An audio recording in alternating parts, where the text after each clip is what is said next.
SBC Media.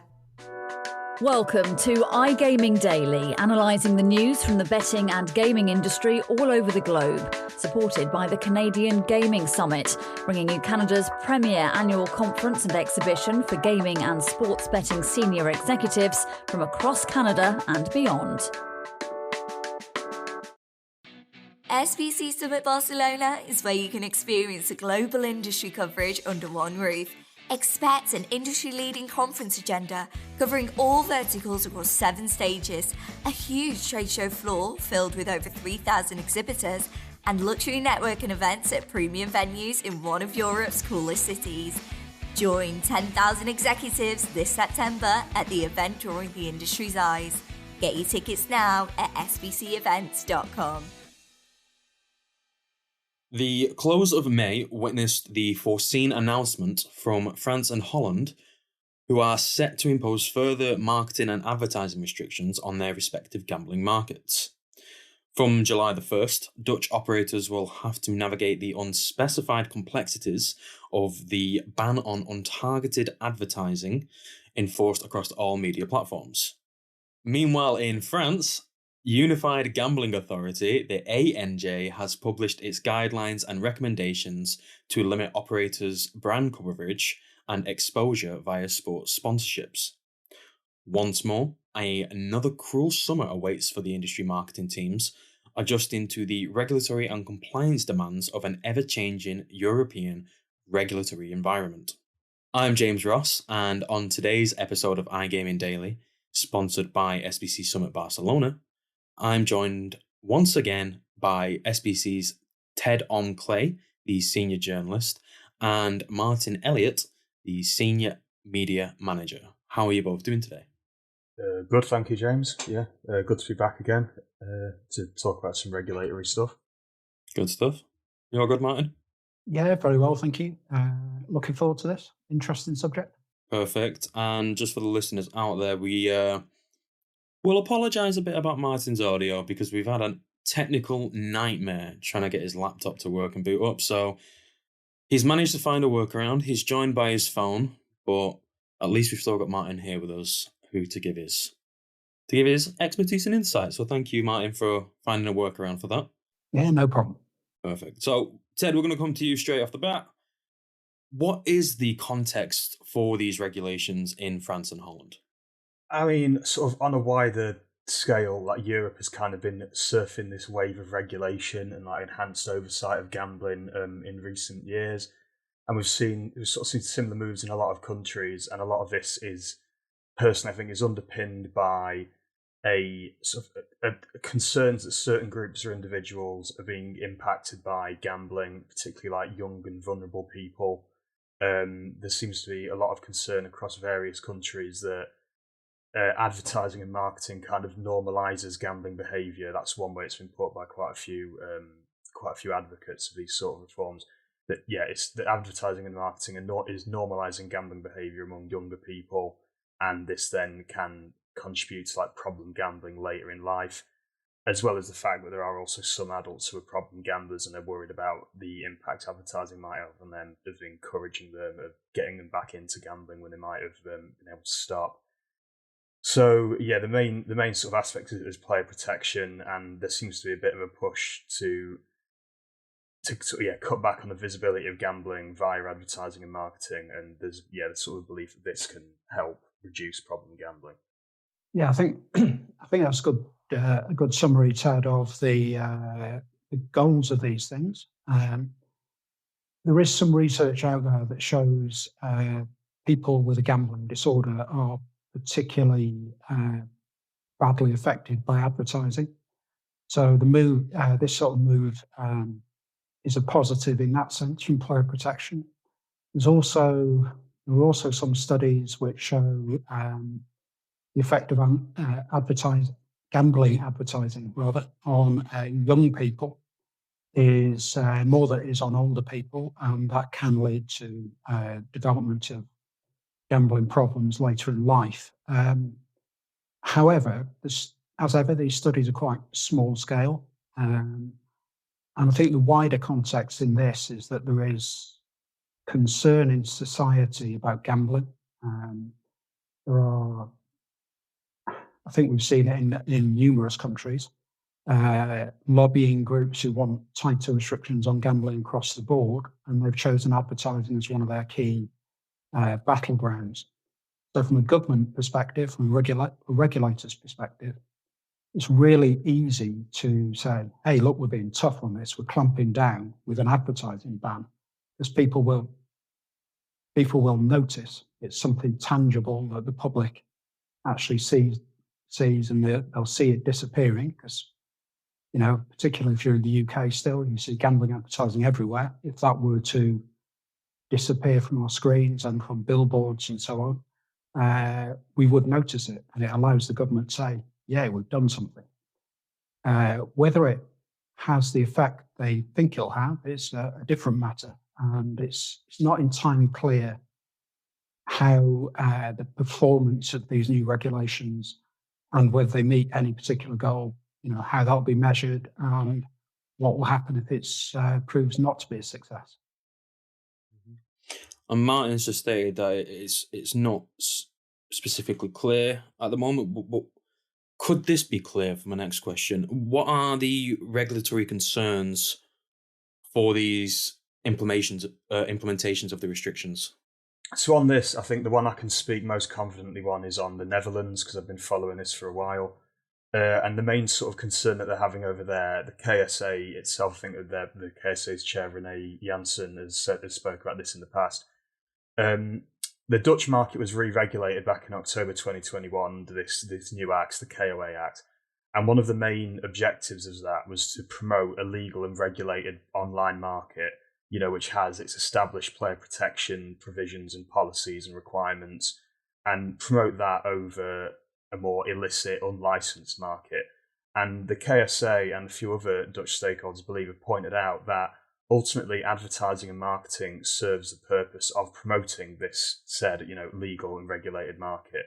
So I think some of the regulatory concerns that have been voiced over there is that if advertising and marketing is to be significantly clamped down on, it will kind of put the black market operators, as it were, I know that's a term that a lot of people like to use, it will put them on kind of an equal footing in a way with the regulated industry, because the regulated industry will then not have as strong a means to promote itself and its legal products that comes with a lot of these required player protection compliance requirements. Going around a bit of a circle there, but yeah, that's the gist of it, I think. Yeah, and you've just given the Dutch perspective. Martyn, can you give us the French perspective? On the face of it, the answer to that is probably no. Not in the same detail that Ted was just given in the Dutch example there. A lot of the regulations that the ANJ is bringing in France would look very familiar to people running advertising campaigns in the UK. These are all the new regulations largely around sports sponsorship and the use of brand ambassadors and how they shouldn't be aimed at minors. In particular, you see this definition, if 13 to 17-year-olds make up 16% of an athlete's audience, they can't be used as a brand ambassador for a gambling product here. So not dissimilar to regulations brought in last year in the UK. And I think a lot of the French regulations, as outlined, which come into force starting next month, they look quite sensible. They look quite workable, much more so than in some other markets we've seen. So it's more an emphasis. The operators are going to have to change their emphasis. If their primary channel to reach the audience at the moment is sports sponsorship and being associated with big name players and so on, they're really going to have to rethink their strategies moving forward. Mm-hmm. And you mentioned that certainly from the French perspective, they seem quite sensible.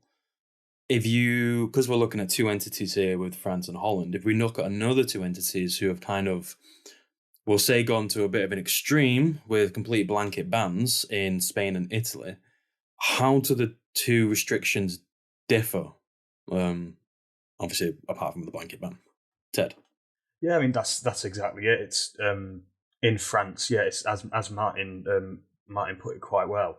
It's like they've taken some more sort of smaller, more calculated steps as opposed to just sort of coming in swinging, I guess. With the restrictions are no betting logos and under 18 kits, football kits. As Martyn said, no minors can be featured in commercials, and adverts can't have active athletes in them that would could have a strong appeal to under 18s. And yeah, these sort of measures have been mirrored across Europe. I mean, the Netherlands, even before it's got this advertising sort of ban coming in July, they've had this ban on, as they call it, role models featuring in marketing for some time. So it does seem a little bit like the A&J might be playing catch up, you could say, with some regulations, but they've also been fairly sensible and workable around it. Whilst in Spain and Italy, it's exactly as you put it. It's a blanket ban. You can't advertise at all, and this has caught criticism from a few different stakeholders, including like the J Digital Association, and I believe some even like Italian football stakeholders have criticised it because of loss of revenue. So yeah, I mean that's the main that's the main difference really, is just the severity of it is vastly different from France in comparison to Spain and Italy. I wonder if these regulations in France and the Netherlands have been pitched more cleverly than in Spain and Italy. If you look at Italy, operators have gone to great lengths to, how should I put this, continue to advertise within the letter of the law, but maybe not the spirit of the law. So you'll see sponsorships of by football news websites, which actually include the brand name of an operator in that, and they are partnering with football clubs. One operator I spoke to recently, they partner with 4 clubs in Serie A, using this method of just having a news website rather than their main brand on shirts and in partnerships and so on. I think looking at the Dutch and French things, French regulations here, they're written in a way which will allow operators still to continue to promote to their target audiences without having to go to those kind of extremes of coming up with little wheezes and so on to get around them. The Dutch regulation still allows for targeted advertising, and there'll be internet and social media, things like that, where you can target much more effectively. There are steps you can take to stop younger people seeing these adverts and so on, and it looks just more workable than what we've come up with in Spain and Italy. Mm-hmm. And since these further restrictions on advertising and marketing were announced, what is the industry's and its stakeholders' response to the restrictions in both France and Holland? I think obviously the French ones have only really just been announced, so I don't think we've not really had too much time to see too many responses as of yet. But as we've already said today, they still allow operators a pretty wide scope when it comes to advertising. It's just some of these restrictions coming in. And like we've said, they've been brought in various other European countries, including the UK, where obviously the betting industry is still huge, and it's not particularly affected companies that badly in these countries. So I don't think the French operators are going to be too overly concerned about them. And again, same in the Netherlands, they seem to have been, for the most part, quite accepting of it, I think. But I do think that there is a bit more concern in the Netherlands about an upcoming sort of extension of the restrictions that will come into place. I believe it is next year, and I think it was by 2025, which will ban sports sponsorships just sort of in general.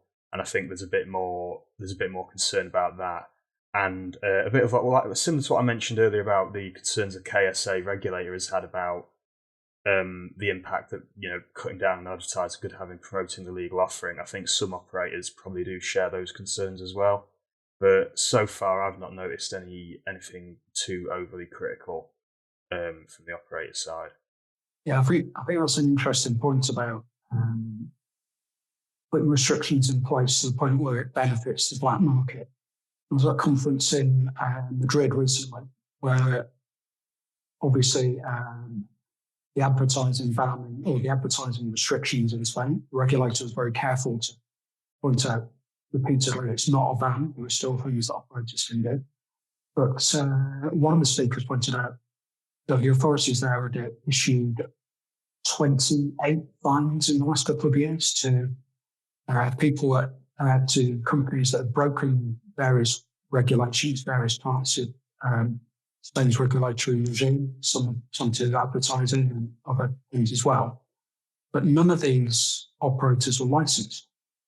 So that's 28 fines that will never be collected and will have no impact on the businesses that have broken the rules. And I think there's a slight concern from Dutch operators that the same thing will happen there. That, you're handing a little bit of an advantage now to the black market operators who aren't paying taxes, who aren't paying licensing fees, and really, they can break the rules at will. There's nothing that the KSO can do to stop somebody based offshore continuing to sell into that market. So, Martyn, what you've said there about the black market, you kind of led me into my next question, and it's to do with kind of the competitive makeup. Following the restrictions, so in France and Holland, how do these new marketing restrictions reshape the sector's, again, competitive makeup? Like, how does it reshape that? How does it move forward? Well, I think one thing that always happens when you bring in title restrictions like this is that the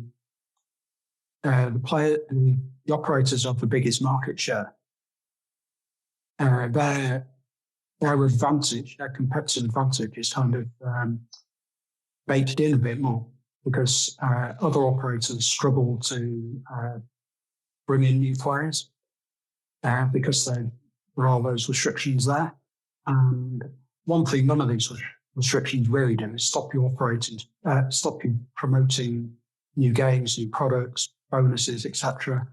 To your existing players. So if you've already got a large player base, a lot of people signed up, you're at an advantage. These restrictions make it very difficult for a new operator to enter the market or for a challenger brand to grow. So I think we'll probably see I know France is not so competitive anyway at this point, but in the Netherlands, I think we'll see the bigger players take more market share I can get my words out, as a result of these restrictions. Yeah, I'd agree with Martyn definitely on that one. The larger the company and the more market share they build up, the bigger the player base they build up, they're definitely going to be in a much more advantageous position because they've already got that existing customer base, they've already got that existing capital and the consistent sort of revenue. I think really the way it sort of reshapes the market is it does put everyone back to square one, you could say, from sort of an advertising and marketing perspective, which could have both pros and cons for smaller firms. Because the con is obviously clearly, as we just said, that the ones with the big market share then their sort of dominance gets more established. On the other hand, it does also then mean that I think for smaller firms, you've then not got to worry about having to compete with these massive marketing budgets that these firms have. So it then allows them to kind of focus more on brand and products maybe that could perhaps bring people in. Although, obviously if you can't then promote that brand or product particularly effectively, you're a little bit, you could be a little bit screwed, I guess. So, the main way it's reshaping it is, just from an advertising and marketing point of view, it puts you all back to, year zero, square one. And then I think there's a couple of different consequences that can come out from that. Mm-hmm. And just to to wrap up this podcast, we've spoken about France and Holland. We've made comparisons to to Italy and Spain. All of these have something connected to it, and it's marketing restrictions. So has marketing now become the industry's hardest discipline? I think it's kind of hard to say, because I think partly whatever the industry's hardest discipline is often obviously depends on what the political and regulatory spotlight is falling on at the time. So it often it could vary from market to market and government to government, really. So it's like, in the Netherlands, I'd say at the moment, because of how much of a debate there is around advertising, that is, I'd probably say that's one of the toughest ones to navigate right now. Obviously in Italy and Spain, it definitely is, because you're so severely restricted there. And I know this hasn't been the topic of our conversation, but if you were to look back to the UK as like a bit of an outlier to that, I think over here, if you look at the various enforcement actions the Gambling Commission have been enforcing recently, most of those are focused around like social responsibility and AML as opposed to advertising and marketing. Whereas if you look at the Netherlands, that's a lot of their enforcement action has been a lot more around marketing. So I think it really does vary from country to country, but in the ones we've been discussing today, these continental European markets we've been focusing in on, I'd probably say at the moment it'd be the trickiest one to handle. Martyn, do you want to round us off? Yeah, as we speak today, yes, the marketing is the most difficult discipline, but keep watching for when we have things like stricter deposit limits, stricter affordability checks, and so on. I think you'll see sort of compliance becoming a lot more difficult at that point. But yeah, marketing undoubtedly becoming more difficult for the industry. Great. And just for our listeners out there, if you want to find out more about France and Holland's further marketing and advertising restrictions, I've included a link below in the description for sbcnews.co.uk. Click on the link, give it a read, find out more. Ted and Martyn, thank you for joining me today. And again, for the listeners, thank you, and I'll see you tomorrow. Thank you for listening to today's episode of iGaming Daily, brought to you in conjunction with the Canadian Gaming Summit, being held at the Metro Toronto Convention Centre on the 13th to the 15th of June. If you want to find out more about some of the subjects raised today, feel free to explore any of the sites in the SBC News Network or check out the latest edition of the SBC Leaders magazine. Happy reading.